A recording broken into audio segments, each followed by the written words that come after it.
Welcome to another MedTech Gurus podcast, where we meet and discuss trending and educational topics that are important to today's medical technology sales and marketing professionals. Now, it doesn't matter if you're new to the space or if you're a seasoned medical sales and marketing professional. You all have come to the right place. You see, the medical technology world is ever-changing, and MedTech Gurus will help you stay up to date by interviewing experts and opinion leaders. Now, we call them gurus, and they will bring you information, techniques, and strategies that are sure to help you enhance your knowledge and help you bring value to your customers and your company. Now, I'm Sylvester Harris, and I'm pleased to introduce your host for MedTech Gurus, Mr. Tom Hickey. Hey, what's going on out there, Gurus? This is Tom Hickey, your host of MedTech Gurus, and welcome to episode number 283. Get ready for an electrifying conversation, a true game changer in MedTech sales and practice growth. We welcome Zed Williamson, the founder and CEO of TrackableMed, a company revolutionizing how specialty private practices and MedTech sales teams accelerate growth. With a deep expertise in neuroscience-driven marketing, Zed has cracked the code on how physicians and sales reps can drive sustainable success. Through Physician Growth Accelerator and Medical Sales Accelerator, he helps practices streamline operations while equipping sales reps with the tools to become indispensable advisors rather than just product pushers. Zed unveils powerful strategies for cutting through the clutter, earning physician attention, and transforming sales performance. Whether you're a MedTech rep struggling to secure time with physicians or a leader looking to scale your impact, this episode is packed with actionable insights. But before we get into this episode, let's thank our sponsor, Accelerator Consulting. Gurus, the U.S. healthcare delivery system is focused on value more than ever, with value analysis teams that have become increasingly influential in product decision-making. Here's the problem. How do you help your product stand out to the individuals in the value analysis committee? Let's face it, they have to come back and ask questions. They can set you back months before you get back on their agenda. How much would that cost you? Let the team at Accelerator Consulting help. They can review or even design your value analysis documents. The result being have a complete document that resonates with the professionals on these teams. Reach out to the experts at Accelerator Consulting today. Check them out at accelerateconsulting.com. That's EXCELERANT consulting.com and do it today. Okay, Gurus, here comes episode number 283. And remember, if you like what you hear, please subscribe, leave a review, and most importantly, tell a friend. Welcome, MedTech Gurus. Today, as I mentioned in the introduction, we have an incredible guest with us, Zed Williamson, the founder and CEO of TrackableMed. TrackableMed acts as a strategic partner for specialty private practices and MedTech companies, helping both accelerate growth and efficiency. Under the TrackableMed umbrella, two key initiatives stand out: Physician Growth Accelerator and Medical Sales Accelerator, both designed to help physicians and sales reps drive sustainable success. Zed also co-hosts the Medical Sales Accelerator podcast, where he shares insights on how MedTech sales professionals can optimize their approach and boost their results. His expertise bridges the gap between physician practice growth and MedTech sales success, creating a win-win for both parties. Hey, Zed, are you ready to be our guru today? I'm excited. Absolutely. We're excited to have you. So tell us something fun or interesting about yourself or your family so we can get to know you a little better. Sure. So if someone met me, they would never know this in a million years. So I grew up in California, in the San Francisco Bay Area. Quite the extreme sport lunatic. I liked going really fast down hills on things you probably shouldn't go really fast on. But what it did is what I really enjoyed was that kind of flow state that your brain can get into, where it almost seems like the world is slowing down, and I would experience that. And as you get older, it's not as smart to do dangerous things. And I found the same feeling from performing improv comedy. So I've performed probably over 1,000 improv comedy shows, in my early 20s, and no one ever thinks I'm funny, so they're always very surprised by that. So that would so that's the first thing that came to my mind with your question. I love both elements of that, but I want to focus on the improv for a second because I have a son that's also in the sales career, and they actually took him through some improv comedy training for his sales presentations. Yes. That's something that you found useful? Oh, 100%. So we actually still do improv training with our team here for all roles. It's interesting because, our brain is pretty fascinating. And unfortunately, today's society and how we raise our kids and how we exist is generally telling us to second guess ourselves. If I was to completely broaden the idea, we spend so much time telling ourselves what we shouldn't do and shouldn't think and second guess. Actually, let me just try a trick on you real quick. Could you tell me a number between 1 and 100, any number at all? Can you get a number in your mind? Yeah. Okay, what's that number? 57. Okay, what was the number you came up first before you said 57? 14. Isn't that weird? Yeah. So this completely meaningless question with zero risk, mm-hmm. and you picked a number and then you judged it for some reason, mm-hmm. and you decided to change it. And so the reason why improv training is so fascinating to me is you remove that meaningless judgment and you get to decisions so much faster. And I'm a big fan of making mistakes quickly, getting that feedback and adapting. And so if we can be decisive and we're not second guessing for no reason, obviously if it's a really significant decision, we should put thought into it, right? But the reason I can ask you that without telling you what I was going to do, knowing it was going to happen, is we have spent years and years telling our brain that we should second guess, and improv removes that. So that's why it can be such powerful training. That's awesome. And I'm sure we'll get into that a little bit later, but thank you for the exercise. That was revealing, right? It's wild. So Zed, Trackable plays a unique role, right? When I was doing my research, I was really interested in how you support both physician practices and MedTech sales team. I'm just kind of curious, what inspired you to start this company and this journey, and how has its mission evolved over time? Yeah, that's a great question. So originally, years ago, I come from the advertising world, and it really frustrated me. I felt like it was riddled with a total lack of accountability to actual results. I was speaking with business owners, and my teams were speaking with business owners, and I just didn't feel the organization was doing right by those business owners, someone who's putting their trust into you helping them grow a business, which is so important. So I started TrackableMed in 2011 with the idea that we could define a result as something you deposit into a bank account, and we could create behavior change in the market as opposed to, cute advertising and, charging people for that kind of stuff. We could actually change someone's behavior because we understand neuroscience. And if you understand the system of the brain, you can actually predict behavior and you can change behavior. And the reason healthcare was important to me is there are so many patients in the world who have faded into something, some kind of ailment or disease. And because of how our brain is set up, our brain is ancient in a sense, and it doesn't really know that we're going to be alive tomorrow. So it focuses more of our decisions in staying alive today. And the unfortunate thing about that for patients is it drives them even more when you're in pain or under stress.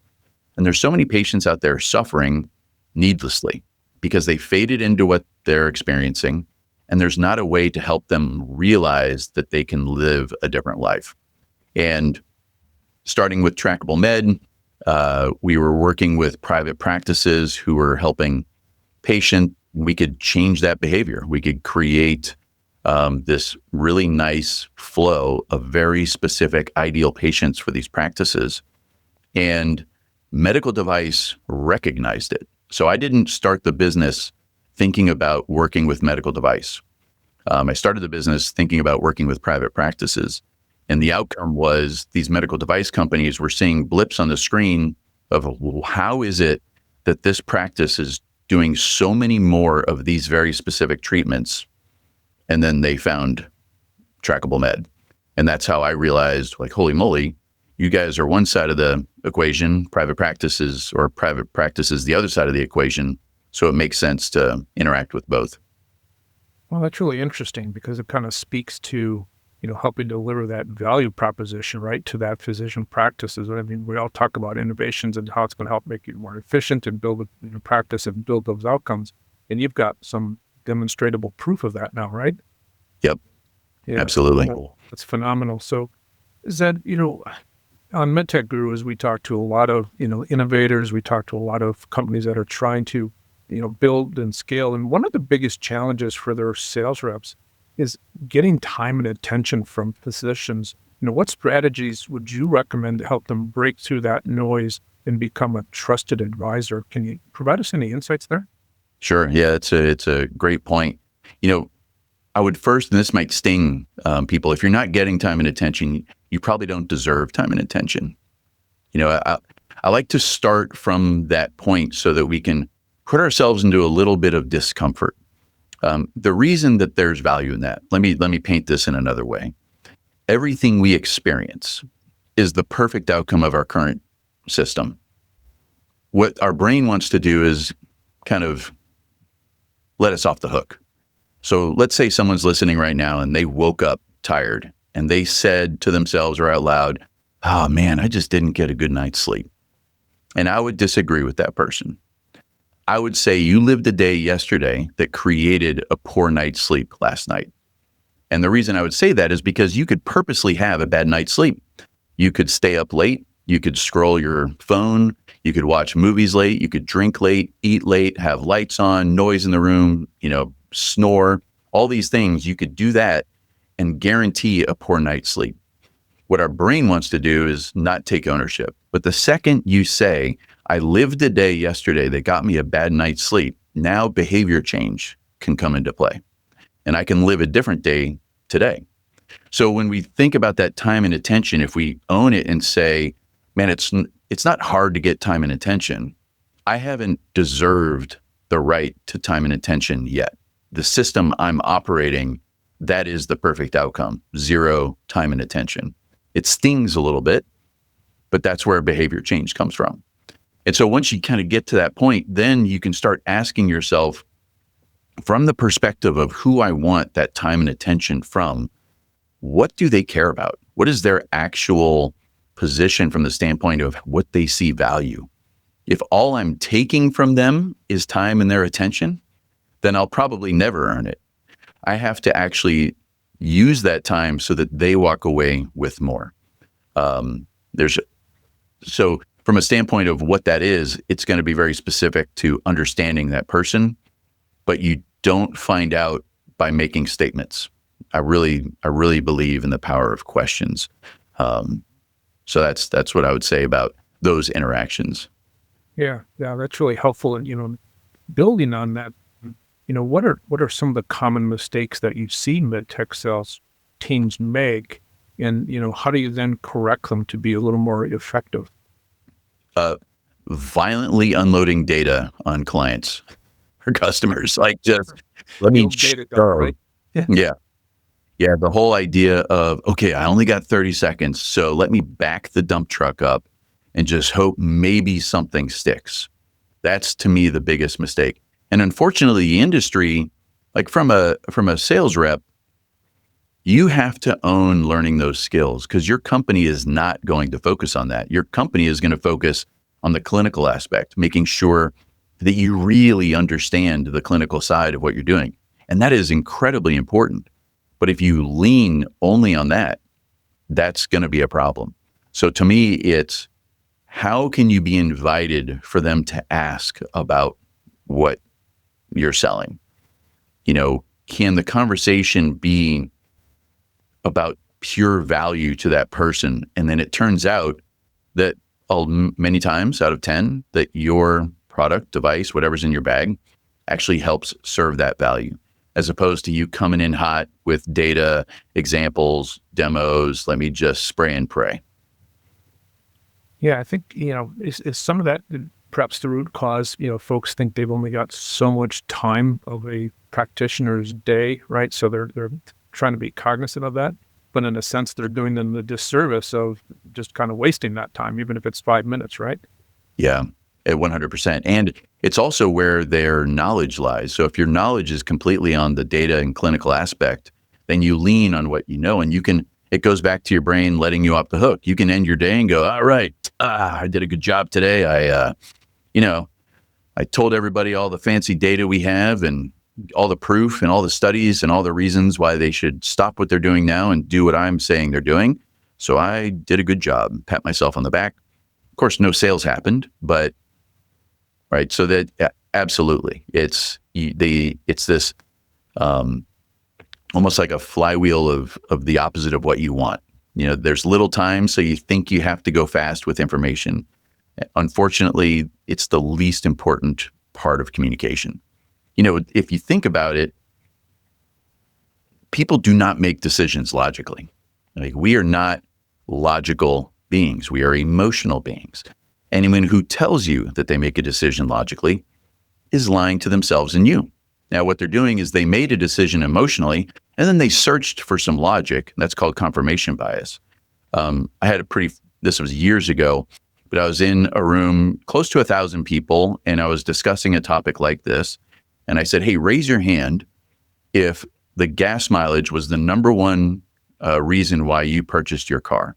And almost the entire room lifted their hand. And I said, put your hand down. I'm going to get the car wrong, but put your hand down if you don't drive a diesel Jetta. And no one had their hand up.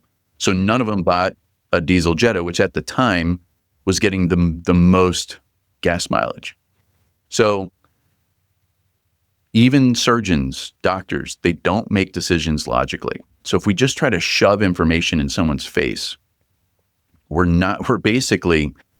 just not taking advantage of the part of the brain that's actually going to change behavior. It's got to be emotion. Yeah, I love that. And then, Ned, doing my research, you often talk about a struggling or inefficient physician practice and how that can negatively impact, MedTech sales rep success. You kind of touched that at the beginning. So maybe you can elaborate on that a little bit more and kind of help us understand how that can impact, can do about it. Yeah.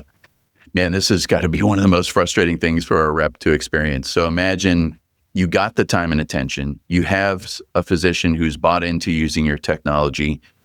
They see value. They want to do it. And then the business aspect of their practice is a nightmare.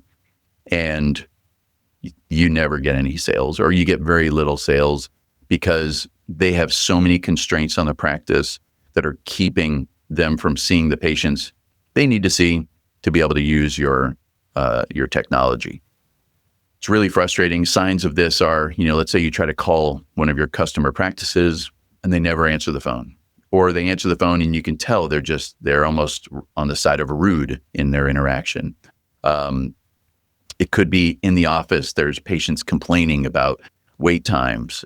It could be that, new patient appointments are a month out, which increases no-show rate tremendously. So all these things and more, these constraints on a practice, is a challenge because you can do all this work as a sales rep and you have a champion in this practice and it doesn't matter because they don't actually have a system to be able to apply the treatment. Now, what I really love when I come across medical device reps who they view their job as they're basically shoulder to shoulder with this either practice leader or leadership, and they can help them identify, here's something about your, look at the impact of this on your business. And this is really where the Physician Growth Accelerator part of TrackableMed came from, is because we were advertising for practices and getting tons of new patients to raise their hand saying, I want that treatment. And we'd have a practice that would call us up and say, you have changed my life. This is unbelievable. I didn't know we could achieve this. And at the same time, we'd get a call from a practice that would say, I don't know. I don't really know if it's doing anything. But the inputs were the same.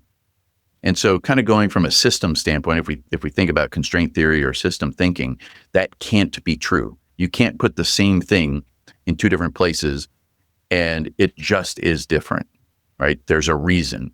And so that's when we dug into the constraints of private practice. And if you as a medical device rep can help nudge someone to realize constraints that exist in the practice, you're helping them with something that is really important to their existence. So what are some of those constraints or inefficiencies that maybe we could identify as the sales teams, and how can we address those? Yeah. Probably some of the easiest ones is what it looks like for a patient to interact with the practice. Think about this. A patient is fading into this pain or ailment, and finally they go, you know what? I'm sick of this. It's affecting my life. I'm going to do something about it. So they go online and they try to search, and maybe they come across somebody and they come across a physician, and the website has videos of surgeries, or the website is, completely technical about here's what we do, and it doesn't connect with the patient at all. And now the patient's going, well, I don't really know if this is me, and it holds them back from reaching out. So if you think from that standpoint, the website of a medical practice should be connecting with the pain of their potential patients. Well, let's say the patient did push through and they called the practice, and the practice answers, doctor's office, please hold. Now that patient is bringing everything from their previous negative experiences in healthcare, and they're bringing it to that call, and they're waiting for that person to prove that it's just like everyone else. So it's negativity bias going on in the patient's mind. I knew it. They don't care about me. I'm just a number. They're going to be rude. They don't care. And then the person comes back on the line. How can I help you? Yeah, I'd like to set an appointment. Do you take insurance? Yes. It's just this miserable experience. You would never design a business and create a customer experience like what it is like interacting with a private medical practice, where you can simply impact that with how someone is on the phone. And then in the office, you see people waiting. And look, practices are going to run late. It's not everybody's time is exact. There's going to be variability. But one of the worst things practices do is they let a patient sit in the waiting room without communicating with them. If you simply every 10 minutes walked up to a patient and said, hey, I know your appointment was at 10 a.m. Right now we're running 17 minutes behind. It's 10:17.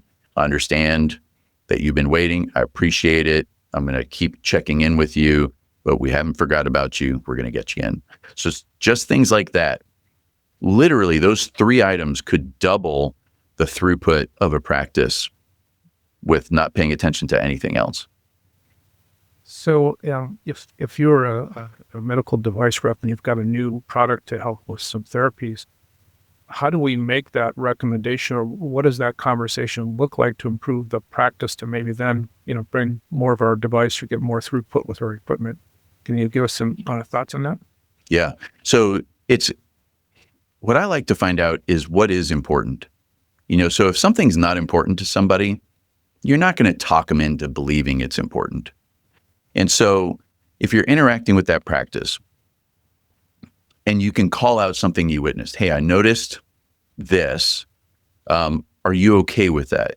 Is your practice good? You wouldn't want to see any new patients of this type, would you? You're totally fine where you are. And if the person says, I'm totally fine where I am, you're probably not going to drive a lot of behavior change.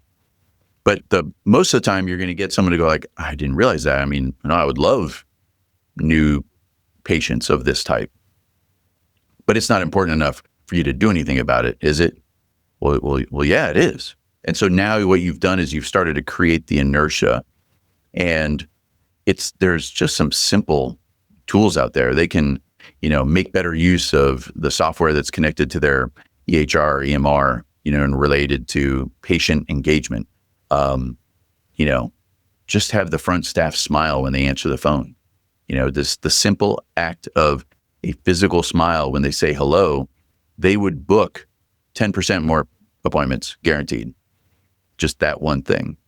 And then, I would suggest finding out if these practices care about the health of their business.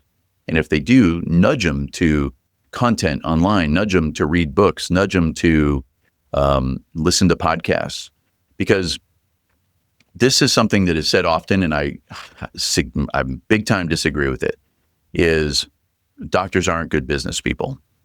I do not believe that at all. There's no such thing as a group of people who are just automatically not good at something. They learned human anatomy at a level in which other people don't even come close. They can learn business. It's just not what they spent the time on. And what's interesting is the way they were taught anatomy, abnormal versus normal, and what to do, is they witness it in this moment. All right. They don't know the patient until they're there. They see him in a moment and it's just a fix and the patient is gone. So that's the only way they know how to tackle things within the business. And if you apply fixes in business that way, it doesn't work out because you come to the same business and you have the same team. So nudge them, start getting them to learn like they learned anatomy, but have it be about business and they can crush it. It's not just automatic that they don't know business. Yeah. First of all, thank you for that great answer. I loved it. And I was laughing in there because I had a mentor years ago when I was a young buck sales rep, and back in the day when we would dial a phone and, call, 15 people and, as many as we could. And he said, put a mirror in front of your desk. And I'm like, what? And he's like, people can hear a smile. And fast forward to today, I do some individual podcast coaching for folks that are going to be on their first podcast. And I bring that story up and it really surprised them. And that's so true, right? It's unbelievable. Yeah, I love it. So, Zed, fast forward into today's healthcare environment, it seems like digital marketing is playing a bigger role than ever. So what are some of the key marketing tactics that MedTech sales reps and companies, for that matter, should be aware of and leverage to stay competitive? Do you have any thoughts for us there? Sure. I think my first thought is going to not answer your question, and that is don't get caught up in the tactics as much as make sure the messaging is right. The biggest mistake I see companies make is messaging that doesn't drive behavior change. You see companies invest insane amount of money into a message that, maybe wins a creative award or is cute or entertaining. That doesn't help you. It doesn't matter what tactic you use. If the message isn't driving human behavior change, you wasted your money. So I would start there. From a tactic standpoint, what's great about digital marketing is everything is so measurable. And I'm also going to kind of not answer the question again. Be careful on what you're measuring.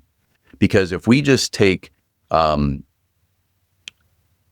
say someone says, well, these social media ads are doing well. Okay, great. That's unfortunately the conversation that typically happens. Okay, how do you define that? Well, we're serving a lot of impressions. A lot of people are seeing them. Okay, and what else? Well, there's a lot of people are clicking the ad. Okay, great. What are they doing on the website after they click? I don't know. Or it looks like they leave right away. Okay, so we still believe this is good. Yeah, so the tactics will be ever changing. The messaging is what matters, and then the context around someone receiving a message. So for instance, let's say you are my most prized potential customer in the world, and I could serve an ad to you with some fancy targeting, but that ad showed up and it's, 1 millimeter by 5 millimeters on your cell phone on the bottom of the page while you're checking the weather. You're not doing anything. If you click that ad, it was on accident. I can't, as a marketer who believes in results should be defined as something deposited into a bank account, feel good about that. So what is the context around the use?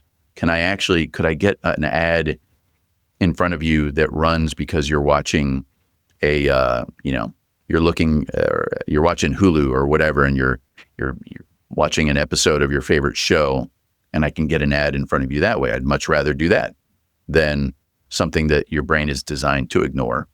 So I generally believe all advertising works in the sense of it's designed to get a message in front of a human. What we have to consider is what are we paying to achieve that?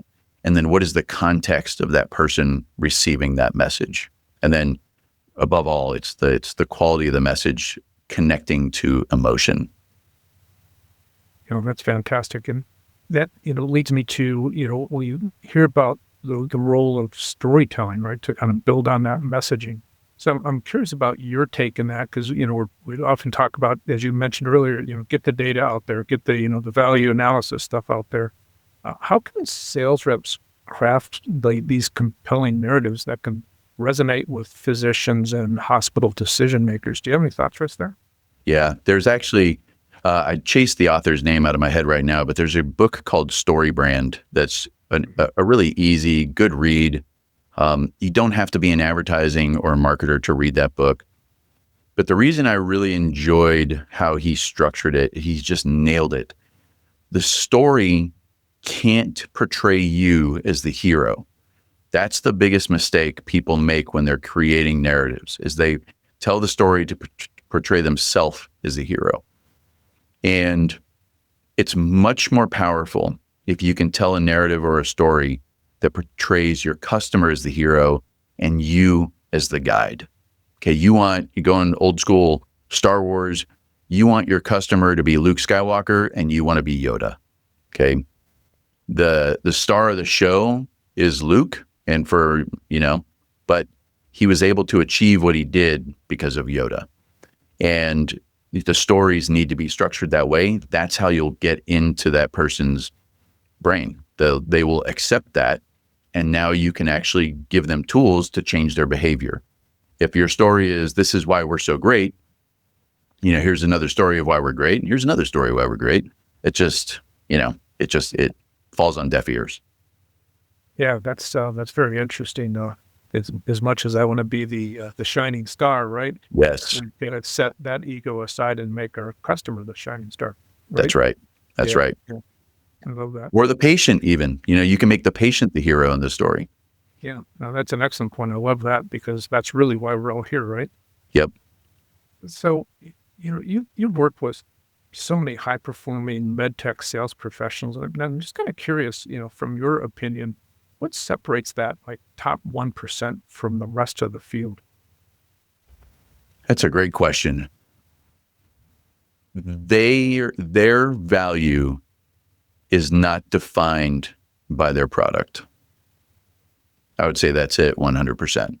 Meaning their ability to communicate, their interaction with their customers, it is not defined at all by the existence of the company that they work for.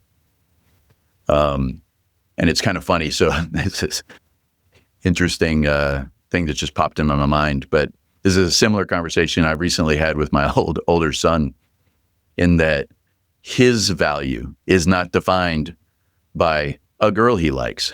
It's if you understand that your value is innate and that you can be the thing, and you happen to be carrying this in your bag, I think that's the top 1%. If anytime you talk to anyone, they walked away their day being better because of that interaction, then you will always be successful in whatever technology you're selling. If the technology is the determining factor of your success, you're not top 1%.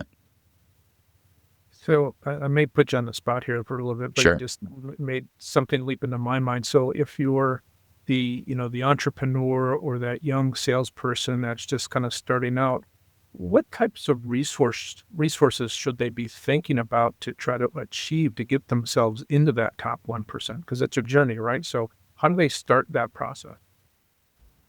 So I think probably my favorite cheat code on life is reading. It's, imagine the wisdom of someone who's lived 40, 50, 60, 70, 80, 90 years, and taking that wisdom and condensing it into something that you can absorb in 4 to 6 hours. That, I don't think there is anything that can out ROI your time from a standpoint of reading. So if you can build an insatiable curiosity that you feed with reading, to me, that's how you get there. And then surround yourself with people who are also interested in the same leveling up. If you're around people who are complaining, like, oh, yeah, this didn't go well, and well, this is going to be hard. If we always just talk about those things, I would distance yourself from those people, which sometimes can be hard because sometimes it's the people we're close with. But number one, man, just if you can, whatever you can do, absorb books. Yeah, I love that, and I love the individuals you're hanging out with, right? Because what's the old saying? You're the product of the 5 people you spend the most time with, or something like that. That's right. Yeah, because it's built into our existence. If you go ancient humans, we existed in these pods of people, and that community was so important. If you take an infant human and put it in a field by itself, it will not survive. There's not many other things on the earth that fall into that category. Almost everything else on the earth would be able to survive. So the importance of community is deeply rooted into our DNA. And whenever you decide who your tribe is, if you, basically subconsciously, you are going to adapt to stay in that tribe, because community equals safety, and leaving that community equals death. So you want to make sure that you're putting yourself into that right group of people. Yeah, that's fantastic. So, Zed, this sounds like a really exciting time for you and your team at TrackableMed. What's the future hold? Where are you going from here? So the future is helping private practices stay independent. The driving factor behind TrackableMed is that we are here to help people realize they don't have to live that way. And that is our team. You can come work in a positive environment that focuses on your personal growth. It's the patients out there where they don't have to suffer, and it's our clients. And I think private practice can feel under attack right now. It's hard. Mediocrity paid well 20 years ago in private practice. Now it's pretty tough. So I think, with the Physician Growth Accelerator, identifying these constraints within practices and helping these practices build moats around their business of just business health. It allows them to treat more patients. It allows them to be in the driver's seat, so they're not feeling those external pressures. I'm really passionate about continuing to grow Physician Growth Accelerator and really impact lives from that standpoint, because then those practices have positive work environments that affects their team, that affects their patients. I think it's just the trickle-down effect is incredible. Yeah, that sounds like a really exciting time. So, Zed, first of all, I'd like to thank you and acknowledge you for the time and preparation you took to be our guru today. If somebody wants to learn more, is there a website? I know you've got a podcast or two. How do we find out more about what you are up to and what your team's up to? Sure. So you can go to TrackableMed.com, and you have access to the Medical Sales Accelerator or the Physician Growth Accelerator there. On the Medical Sales Accelerator, we have a podcast, and it's an interview-style podcast. And then we also have some resources on there that are just communication tools that help you kind of use that time and attention as effectively as possible.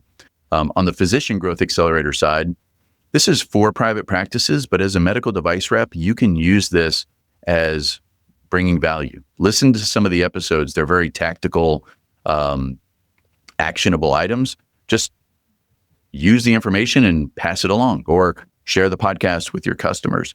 There's also a diagnostic on there that looks like a symptom score, but it's for the health of a business, that if you were to sit down with your customer and go through that diagnostic, you're going to be more deeply connected to that person about their business than any other rep there is.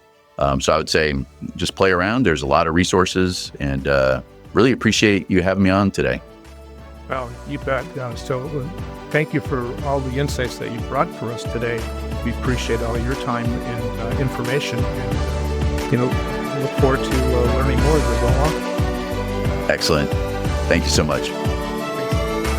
Thank you for listening to MedTech Gurus. I am Sylvester Harris, your MC. If you want to learn more about Term and his consulting services, you can go to www.pctmedical.com or email Term at pctmedical.com. Now, I can be reached at Sylvester Harris, that's SYLVESTER,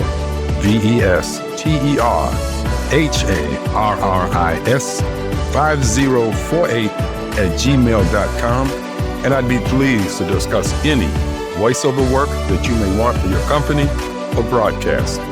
Hey, thanks so much for listening, and catch us on the next episode of MedTech Gurus.